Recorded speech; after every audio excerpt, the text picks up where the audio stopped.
once again, way too late doing this. I think it's been like a month since I finished watching it, but Power Rangers, Mighty Morphin Power Rangers Season 3. Once again, I finished watching it like a month ago. I've had no time to even do this. But going into Season 3, I was excited because I remember just enjoying Season 3 more than the back half of Season 2, and that is still true. I think Season 3 really benefits from having less episodes and really starting that idea of actually having a continuous story that would go on throughout, every Power Ranger season since. As much as I love Season 1 and the first half of Season 2, the weakness is it is very episodic and with a lot of episodes. So you just get the same monster of the day story over and over. And essentially every Power Rangers episode is that formula. But when you get the continuous story of Season 3 and other seasons with that episodic formula, but adding little pieces that create a season-long story, I think it really helps. So starting off, you have the Friend in Need episodes, which are just funny because never brought up or mentioned again. Still enjoyable. It's good for Kimberly for fighting a monster by herself while the rest of the Rangers are away. There's not really too much to say about it, just because it's a spin-off. It really just is to set up another show. But when we get to Ninja Quest, I really should go back and do a review of the movie and do compare and contrast how the movie does compared to the show. But Ninja Quest sets up how the Rangers get the ninja powers in the show, since the movie's not canon. And I enjoy the movie Quest better, just because that's what I grew up watching. I didn't watch Season 3 as a kid. I remember renting the movie on VHS from Blockbuster, but never really watched Season 3, the Ninja Quest, until I was older, in probably middle school or high school.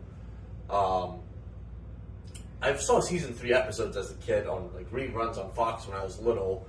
I remember the Christmas one a lot because they don't even morph in the episode. And I remember just sitting there kind of being very underwhelmed that they did not use their powers at all that episode, but whatever. But when you get to Ninja Quest, man, seeing the original powers destroyed is crazy. But I really do like the Ninja Zords, and I think the change to the Ninja Zords and them changing the roll call instead of shouting out the Zord, Mastodon or Tyrannosaurus, just going Red Ranger power, I think it works better just because it really helps make the new cast more distinct. I think just having those separate powers and roll call helps separate Rocky, Adam, and Aisha from Jason, Zach, and Trini. Because again, doing the Thunder Zords and still going Mastodon, Saber-Tooth Tiger, Tyrannosaurus, it just doesn't hit the same way. So I think this just kind of helps. And that's what I thought before watching this, and that feeling still stays the same.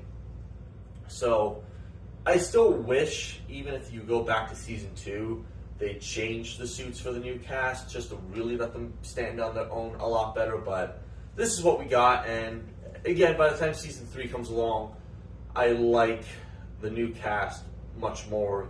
I think the new powers really helps settle them in. But Ninja Quest, you do get Rito Bravoto, who comes in swinging hard and then is quickly becoming comedic relief. But he's hilarious. There's a lot of fun comedy with him, I will say. I do like Bulk and Skull this season, seeing the character development. Again, originally, them wanting to become the junior police officers for the uniforms to get girls is funny. But it does show how much different they are compared to the beginning of the show. You do see much more of a friendship with the Rangers by this point in the show. So again, them attending the graduation for Bulk and Skull, even Kimberly feeling bad when she hurts Skull's feelings in a later episode, and then dancing with him. I think this is just a nice touch to the show, just seeing that they have become friends over time, and how that animosity, would that be the right word, how that more conflicting relationship in the first season has mellowed out over time. And again, both can score themselves. As I say, they're too funny and too likable in that sense to have stayed bullies. They're definitely not intimidating enough to be bullies.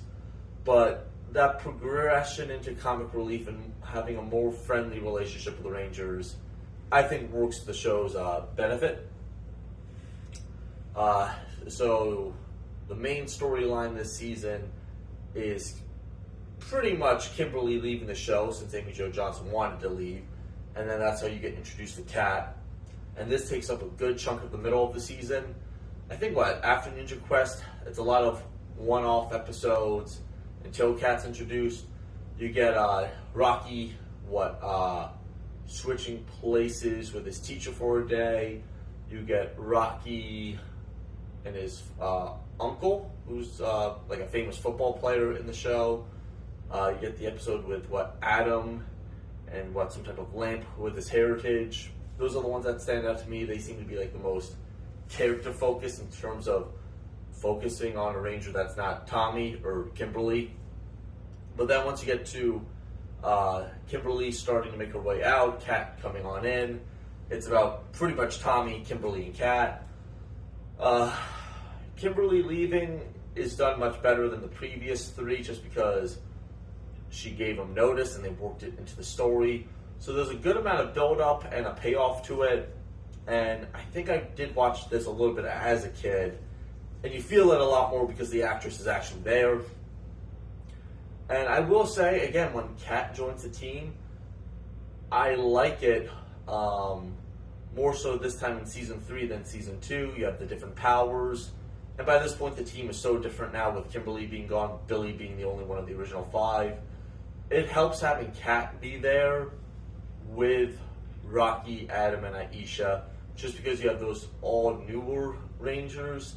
So it just doesn't look like it's half and half, like how you had Tommy, Billy, Kimberly, with like the 3 new ones. So it's just having another new one. It makes Tommy being the leader look better. It just meshes better in my mind to me. So I do enjoy Kat as the Pink Ranger, even though she is barely the Pink Ranger in this season. But I think it works pretty well, just aesthetically, just looking at the team with her, with the 3 other new Rangers from Season 2. Also, the villains this season, you have Rita, Zed being married the whole time. Lots of fun bickering between the two of them. I was having a lot of fun watching that. Master Vile coming in towards the end was cool looking. You get some good Sentai footage with him.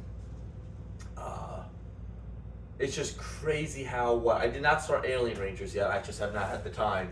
I'm pretty sure he just gets up and leaves and is never seen again. So is that just like an open plot line that was never resolved? But whatever. In terms of the Megazord, I do really enjoy the Ninja Megazord. I know in the Sentai it was reversed. So what you see in Alien Rangers and the Shogun Megazord, that comes first. And they basically adapted it backwards. But I think that was for the best, just because of how different the Shogun Megazord is. Not being those individual like animal pieces. I think starting with the Ninja Megazord and going to the Shogun just kind of flows better. The Shogun Megazord is my least favorite of the Mighty Morphin Megazords, just because it doesn't mesh well. So in the Sentai, really Kimberly's crane is for the White Ranger, and what the Falcon Zord is not meant for any Rangers. It's just kind of like an accessory piece, kind of how what Titanus is, I'm thinking, or Tor the Shuttle Zord. So they were able to make it work because they gave that to Tommy, and because the crane had a little pink stripe, you can give it to Kimberly. Perfectly counts as pink. Good enough, right? So you get 5 pieces and Tommy coming together. And that kind of works for Tommy just because he doesn't have to be by himself. But even then, I think the Megazord fights were like pretty quick also. Probably because they didn't want to have to fight without Tommy for too long. So once again, it just kind of became the Ninja Megazord powers up, Tommy attaches, and then he just came in with the fists from the red and blue Zord and finished off the fight. So you didn't get to see again much of the actual fights. The Shogun, again, you got no pink Zord. So you have Tommy taking the white one that obviously looks like a crane, and then the Pink Ranger at that point, which Kimberly was still pink when they had it, I think. Kimberly or Kat, coming into it and just co-piloting with him. It's just they were able to work it into the story with what Kimberly's power coin being gone and stuff, I think, but yeah, it just bugs me, and it's just funny because Tommy's the leader, but yet the red one is front and center because again it's Sentai footage, so it's just little things like that are just kind of distracting to my adult brain.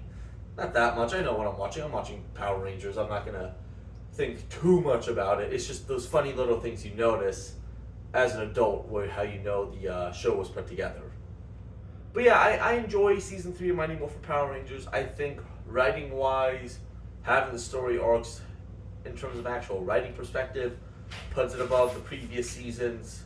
But you still don't have Jason Zacatrini, so that does bring it down. Its ending of them being turned into kids again leads us to the Alien Rangers, which is going to be a rough one to watch. I've been putting that off just because I know it's 10 episodes of boredom. And again, the end of Alien Rangers is definitely worth it. That's like the true end of Mighty Morphin right there. Even though it's called Alien Rangers, I still consider Alien Rangers a part of Power Rangers, but it will get its own video. But the ending of Alien Rangers, that final thing right before Zeo, is still an awesome way to end the show.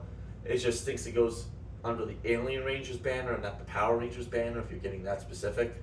But yeah, again, season 3, still an enjoyable watch.